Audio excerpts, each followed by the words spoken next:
Bismillahirrahmanirrahim. Assalamualaikum warahmatullahi wabarakatuh. Berjumpa lagi di mata kuliah kita yaitu Bisnis Internasional. Kali ini saya akan mengangkat topik strategi bisnis global. Saudara sekalian yang berbahagia, terkait dengan strategi bisnis global ini kita akan memulainya dengan definisi terlebih dahulu. Apa itu strategi global? Strategi global adalah satu bentuk perusahaan multinasional atau multinational enterprise atau M&A, strategi yang menjadi treat negara di seluruh dunia sebagai wadah pasar global atau global marketplace. Di sini strategi M&A biasanya dikenal juga sebagai strategi internasional atau export driven, multi domestik dan transnasional. Namun strategi ini tampaknya merupakan bentuk ideal yang tidak ada di antara M&A. Kemudian untuk definisi yang kedua, strategi global adalah sebagai manajemen strategi internasional. Jadi manajemen internasional strategis dipandang lebih luas daripada strategi global. Definisi yang ketiga menjadikan strategi global sebagai strategi perusahaan di seluruh dunia. Pandangan ketiga yang mendefinisikan strategi global secara luas adalah strategi perusahaan di seluruh dunia yang merupakan teori perusahaan tentang cara sukses untuk bersaing.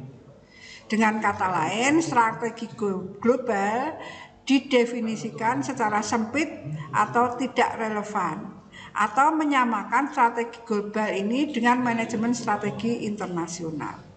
Meskipun benar, definisi pertama secara eksplisit fokus pada aspek-aspek internasionalnya.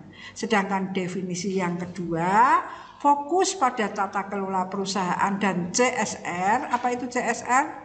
Yaitu Corporate Social Responsibility. Secara keseluruhan, global strategi sebagai lapangan di persimpangan antara manajemen strategi dan bisnis internasional.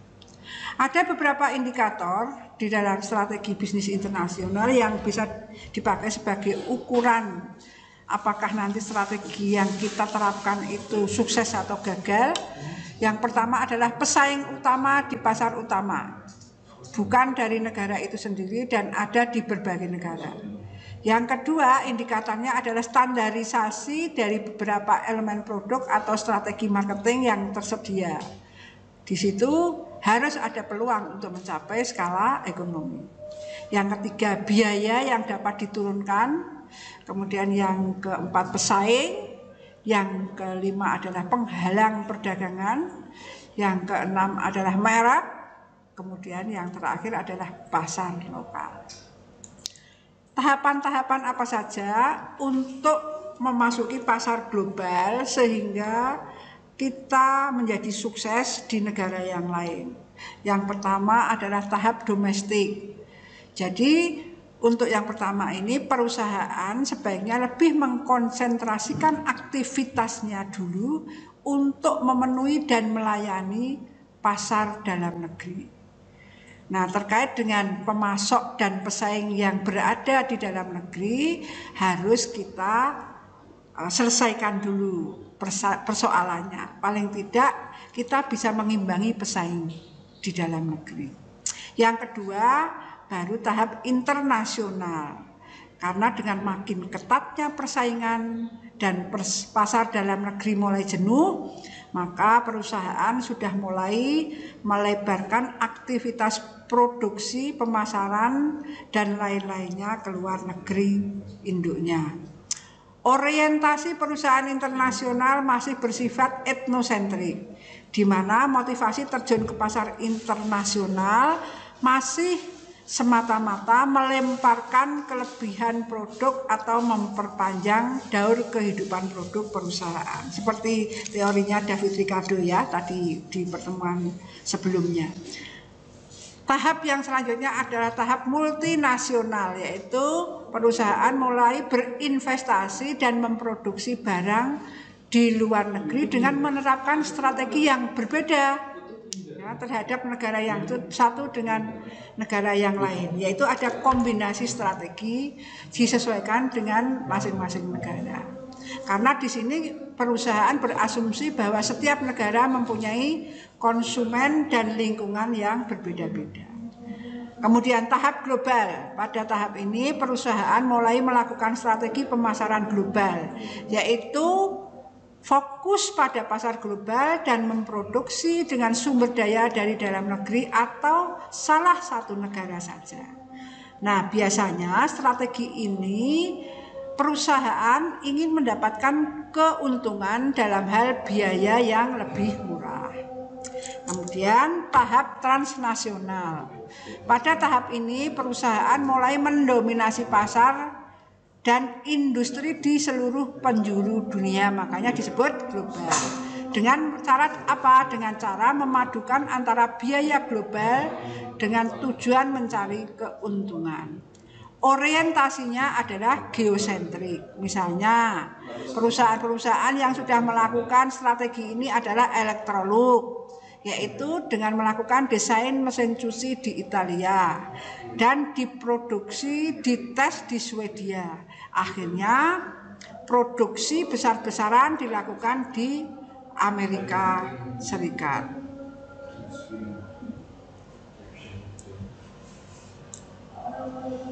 Faktor-faktor apa saja yang mempengaruhi strategi pasar global, yaitu variasi yang ada di negara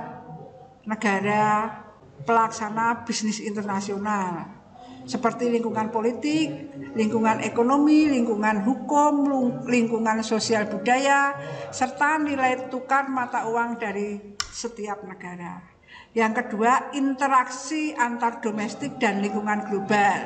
Di sini interaksi itu melibatkan masalah-masalah kedaulatan sebuah negara yang mempunyai kondisi ekonomi dan budaya yang berbeda-beda.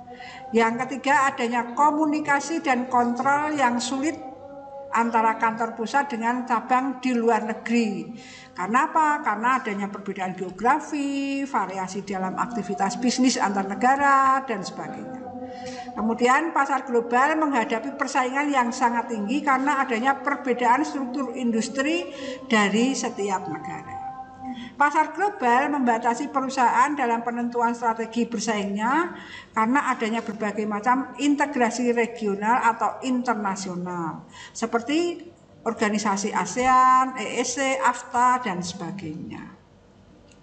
Kemudian alasan-alasan perusahaan memasuki pasar global apa saja? Yang pertama, mendapatkan skala ekonomi. Kemudian yang kedua, menciptakan persepsi global. Yang ketiga, memperoleh intensif yang dikeluarkan suatu negara, ya. Misalnya di sini adalah pengurusan izin usaha dan sebagainya. Dengan menjadi global akan memungkinkan perusahaan melakukan subsidi silang. Ya, itu mendapatkan akses tenaga kerja bahan baku yang murah, mendapatkan akses teknologi dan informasi, dan sebagainya. Hambatan-hambatan apa saja yang dialami ketika kita memasuki pasar global, yaitu perdagangan dan tarif bea masuk, kemudian perbedaan bahasa, sosial budaya, kemudian hambatan operasional, kemudian hambatan politik, hukum, dan undang-undang, serta berpikir global dan bertindak lokal. Nah, dengan beberapa hambatan, dengan beberapa penjelasan saya di atas tadi, strategi-strategi global itu apa saja yang bisa kita pelajari di sini, yaitu yang pertama, standardizing strategi atau strategi standarisasi. Fokus perstandarannya yaitu baik produk, kemasan, pemasaran untuk mencapai economic of scale. Adanya citra atau image tentang negara asalnya. Kemudian customizing strategi, yaitu strategi penyesuaian yang terkait dengan apa saja produk, kemasan, pemasaran yang dikembangkan secara lokal dan sebagainya. Kemudian juga customizing strategi itu didasarkan pada alasan yang mendorong strategi penyesuaian, antara lain adanya syarat standar ya, produk konsumsi dan untuk menggunakan untuk penggunaan pribadi, adanya variasi selera, adanya perbedaan daya beli, sikap sukses untuk diterapkan para pesaing ya. Terdapat variasi pemakaian juga di sini, yaitu adanya iklim, behavior dan lain-lain. Nah, di sini manfaat kustomisasi adalah nama, asosiasi dan periklanan yang dapat dikembangkan secara lokal, dirangkai pada pasar lokal, diseleksi tanpa ada kendala, yaitu standarisasi pembelian lokal. Nah, dari gambar ini Bapak Ibu sekalian, saudara sekalian, kita bisa mengetahui keuntungan adanya globalisasi. Yang pertama adalah meningkatkan penjualan dan keuntungan dengan memanfaatkan peluang pasar baru dan yang sedang tumbuh. Yang kedua, meningkatkan ketersediaan bahan baku murah. Yang ketiga, meningkatkan daya saing atau kualitas tinggi dari produk dan biaya murah. Nah, kelemahan-kelemahan apa saja yang terkait dengan globalisasi, yaitu volatil lingkungan, mulai dari politik, ekonomi, dan sebagainya. Kemudian komunikasi menjadi sulit karena adanya perbedaan bahasa, geografi, perbedaan budaya, dan sebagainya. Kemudian informasi penting untuk perencanaan dalam hal ketersediaan, kedalaman, dan akurasi itu sangat bervariasi. Selanjutnya, sulit untuk menganalisis persaingan masa kini dan masa depan di banyak negara. Karena apa? Karena adanya perbedaan di dalam struktur industri dan praktek bisnis. Demikian perkuliahan kita hari ini terkait dengan strategi bisnis. Semoga bermanfaat. Wassalamualaikum warahmatullahi wabarakatuh.